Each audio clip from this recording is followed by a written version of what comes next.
কোরআনুল কারীম আল্লাহ বান্দার জন্য নাজিল করেছেন। আল্লাহ বলে, বান্দা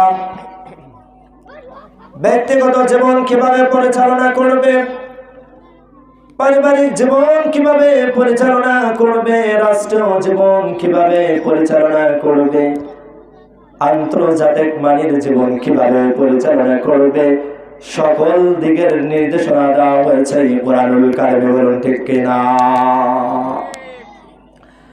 আল্লাহ ঘোষণা দিলেন, বান্দা আমি তো কোরআন নাযিল করলাম আমার বান্দার জন্য।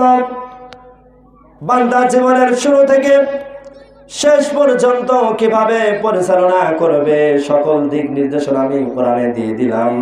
কিন্তু এই কোরআনের যারা বিরোধিতা করবে, যারা ষড়যন্ত্র করবে, তাদের উদ্দেশ্যে আল্লাহ বলেন, ইন্না নাহনু নাযালনা যিকরা ওয়া ইন্না লাহু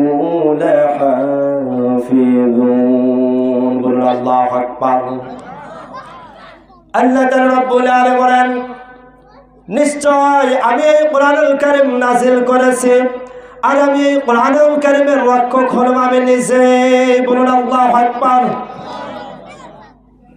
এই কোরআনুল কারীমের যারা বিরোধিতা করবে, যারা চক্রান্ত করবে, যারা ষড়যন্ত্র করবে, যারা এই কোরআনুল কারীমের নীতিকে উঠিয়ে দিতে চাইবে, আমি আল্লাহ তাআলা রব্বুল আলামিন তাদেরকে ধ্বংস করে দেব। বলুন ঠিক কিনা?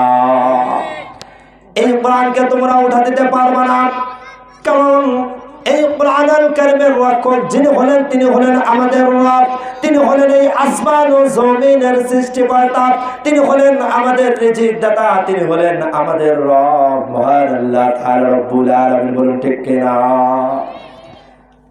তো আমার ভাইরা আসুন, কোরআন নিয়ে যদি আমি আলোচনা করি সারা রাত শেষ হয়ে যাবে। কোরআনের মর্যাদা সম্পর্কে, কোরআনের ফজিলত সম্পর্কে আলোচনা শেষ করা যাবে না। আমি আমার বিষয়বস্তুর দিকে চলে যাচ্ছি আমার ভাইরা।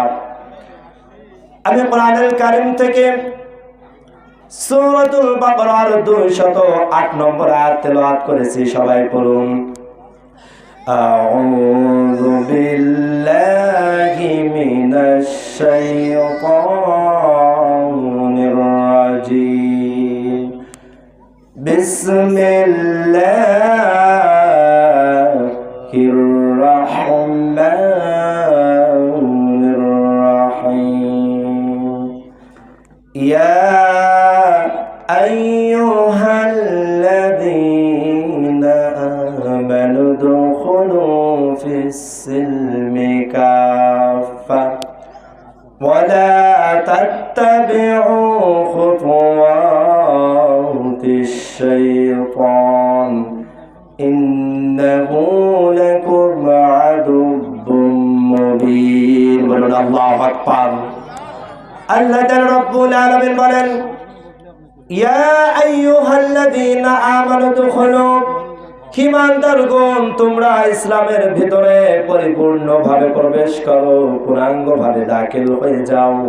ওয়ালা তাত্তাবিউ খুতুওয়াতিশ শাইতান, তোমরা শয়তানের পদাঙ্ক অনুসরণ করিও না। ইন্নাহু লাকুম আদুব্বুম মুবিন, নিঃসন্দেহে শয়তান তোমাদের প্রকাশ্যে শত্রু।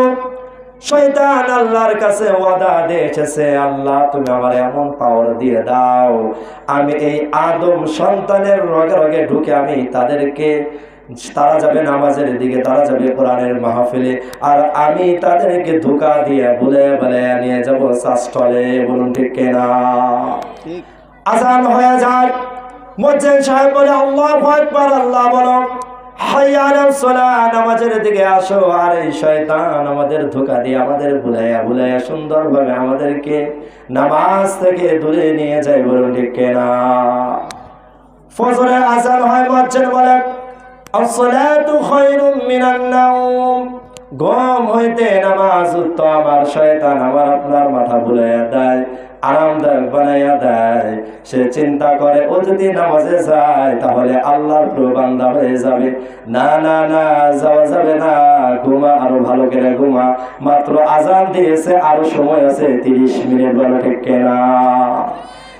এর জন্য আল্লাহ বলো, বান্দা তুমি এই শয়তানের অনুসরণ করো না, অনুকরণ করো না, তুমি আমাকে অনুসরণ করো, আমাকে অনুকরণ করো, আর ইসলামে তুমি পরিপূর্ণভাবে দাখিল হয়ে যাও, তুমি একজন মুমিন বান্দা হয়ে যাও।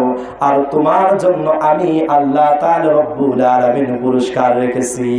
বলুন সুবহানাল্লাহ। এর জন্য আমার ভাইরা, আসুন আমার আলোচনার যে মূল সাবজেক্ট হলো ইসলামে হালাল এবং হারাম সম্পর্কে। আপনারা অনেক আলোচনা শোনেন, কিচ্ছা কাহিনী বলে বলে টাকা নিয়ে যায়, আছে না? নাই, আমি গীবত করছি না। আজকের আলোচনা শুনুন, কোরআন হাদিস ছাড়া কোনো কথা বলা হবে না ইনশাআল্লাহ। আল্লাহ তাআলা রব্বুল আলামিন কোরআনুল কারীমের মধ্যে সূরাতুল বাকারার 168 নম্বর আয়াতের মধ্যে আল্লাহ ঘোষণা দিলেন, ইয়া আইয়ুহান নাসু কুলু মিম্মা ফিল আরদি হালালান তাইয়্যিবা ওয়া লা তাত্তাবিউ খুতুওয়াতিশ শাইতান। আল্লাহু আকবার। আল্লাহ তাআলা রব্বুল আলামিন কোরআনুল কারীমে ঘোষণা দিলেন যে বান্দা, হে মানবগণ, আমি এই জমিনের মধ্যে বৈধ পবিত্র যে বস্তুগুলো দান করেছি, যে খাদ্যগুলো দান করেছি, তোমরা তা থেকে ভক্ষণ করো। তোমরা শয়তানের পদঙ্ক অনুসরণ করিও না, নিঃসন্দেহে শয়তান তোমাদের প্রকাশ্যে শত্রু। বলো ঠিক কিনা? আমার ভাইরা, হাদিস শরীফে আছে